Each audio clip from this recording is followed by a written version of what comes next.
अस्सलामुअलैकुम दर्शकों। तो इस एपिसोड की शुरुआत में हम देखते हैं कि आतिश मरजान की शादी रोक देता है और उसे ज़बरदस्ती वहाँ से ले आता है। और जब वो यहाँ कार रोकता है तो वह बाहर आती है और उससे पूछती है कि तुमने ऐसा क्यों किया, और बहुत ज़ोर से चिल्लाती है। तो वह कहता है कि मैंने तुम्हारी आंखों में देखा कि तुम शादी नहीं करना चाहती और मैं तुम्हें वहाँ से ले आया। और वह कहता है कि मेरे पास तुम्हारे लिए एक और प्रपोज़ल है। तो वह कहती है कि क्या?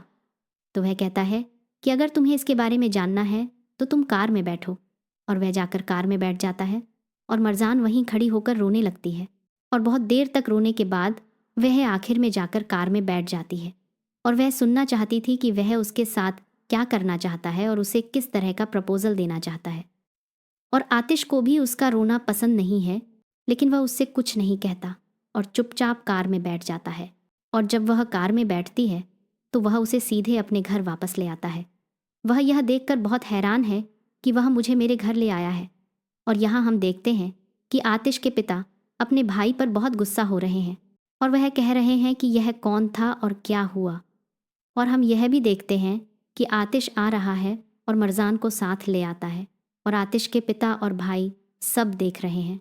और आतिश के पिता गुस्से में कहते हैं कि तुम कौन हो और तुमने क्या किया, और तुमने उसे हाथ के इशारे से रोकने की हिम्मत कैसे की। और उनका इशारा ऐसा था कि उनके इशारे से सब चौंक गए और वह अपना हाथ उठाकर सख्त लहजे में कहते हैं कि सब चुप हो जाओ। और सब बहुत हैरान है कि यह कौन है और वह हमें ऐसे कैसे ऑर्डर दे रहा है।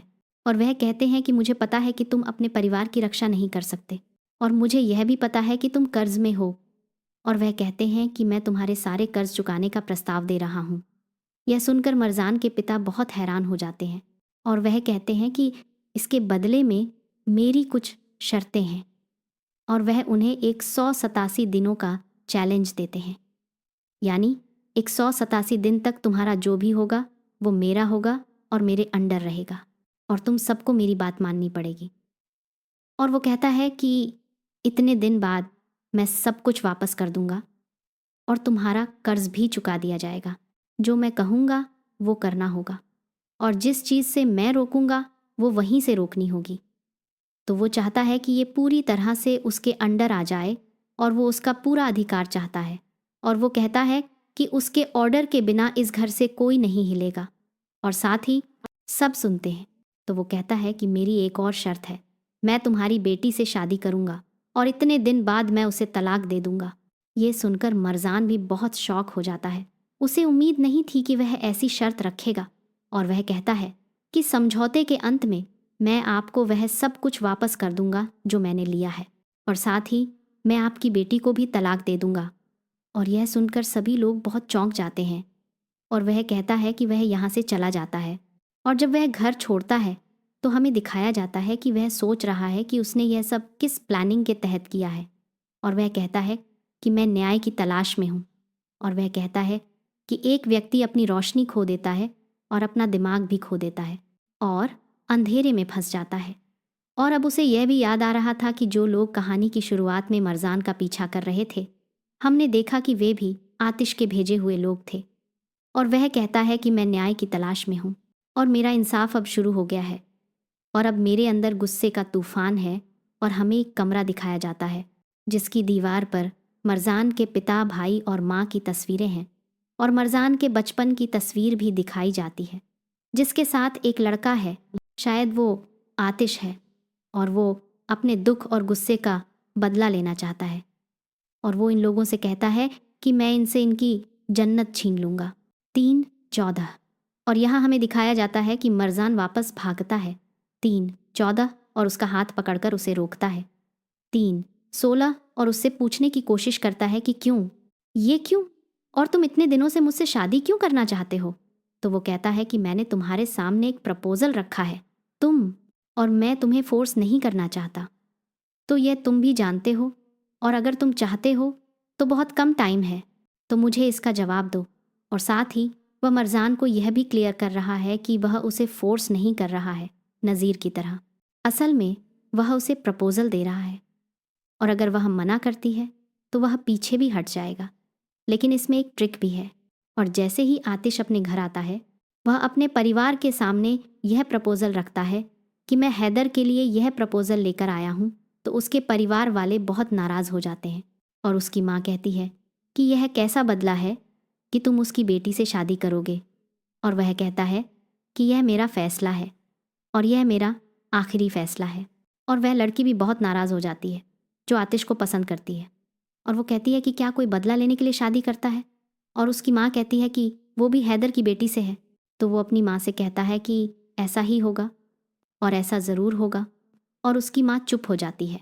और दूसरी तरफ हम मरजान के परिवार को देखते हैं जो बहुत गुस्से में है, और वो कहता है कि उसने हमारा मजाक उड़ाया है।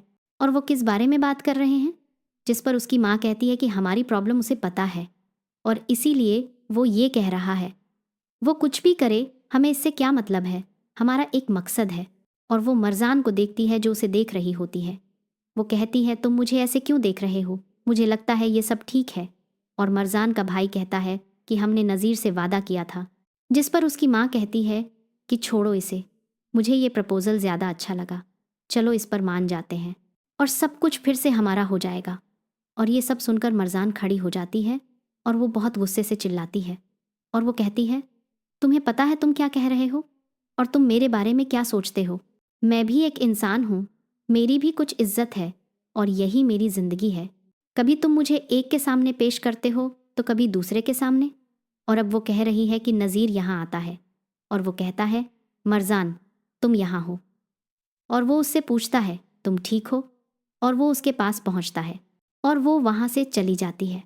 और फिर वो नज़ीर मरजान के परिवार से पूछता है वो वहाँ कैसे पहुँचा और उसकी हिम्मत कैसे हुई। और दूसरी तरफ हम देखते हैं कि आतिश अपने परिवार से बात कर रहा है और वो कहता है कि सबको इसकी आदत डाल लेनी चाहिए, और जिसे भी ये प्लान पसंद नहीं आया मुझे कोई एतराज़ नहीं है, वो प्लान से बाहर हो सकता है। और सब बहुत गुस्से में हैं और वहाँ अफरा तफरी का माहौल है। आतिश का भाई कहता है कि सबको शांत रहना चाहिए और अगर हम ऐसे ही शुरू करेंगे तो आखिर तक नहीं पहुँच पाएंगे। तो उसकी माँ कहती है कम से कम हमसे तो पूछ लो। आतिश कहता है कि अगर मैंने पूछा होता तो क्या तुम इजाज़त देते। और फिर वो आतिश के भाई से कहती है तुम इतने शांत कैसे हो, कुछ नहीं कहोगे। वो कहता है मैं सोच रहा था मेरी बारी कब आएगी। और फिर लड़की कहती है कि मैं सॉरी बोलती हूँ, मैं थोड़ी इमोशनल थी और मैंने इमोशनली रिएक्ट किया। और वो कहती है कि तुम जो भी करो मैं तुम्हारे साथ हूँ। और फिर हम देखते हैं आतिश का परिवार कहता है कि तुमने प्रपोज़ल दिया है, क्या वे इसे मानेंगे। तो आतिश कहता है कि मैं उनसे इसे मानवा लूँगा और उन्हें इसे मानना ही होगा। और यहाँ हम मरजान के पिता को देखते हैं जो नज़ीर से बात कर रहे हैं और वह उससे कह रहा है कि उसने हमारे सामने ऐसा प्रस्ताव रखा है। और नज़ीर कहता है कि मुझे लाभ और हानि की परवाह नहीं है। आतिश के पिता कहते हैं कि वह कीमत चुकाने के लिए तैयार है और वह हमें सब कुछ फिर से लौटा देंगे, और हमें वह प्रस्ताव पसंद आता है। तो नज़ीर बहुत गुस्सा हो जाता है और वह कहता है क्या तुम्हें लगता है कि मैं मरजान को छोड़ दूंगा, और ऐसा नहीं होगा। और फिर वह बाहर आ जाता है और वह मरजान के भाई से कहता है कि तुम उसे रोकोगे क्योंकि वह उसका प्रस्ताव स्वीकार नहीं करेगी। और वह गुस्से की हालत में वहाँ से बाहर आ जाता है। और फिर हम देखते हैं कि मरजान अपनी दोस्त से बात करती है और वह उससे कहती है कि मैं बहुत चिंतित हूँ और दिन खराब होता जा रहा है।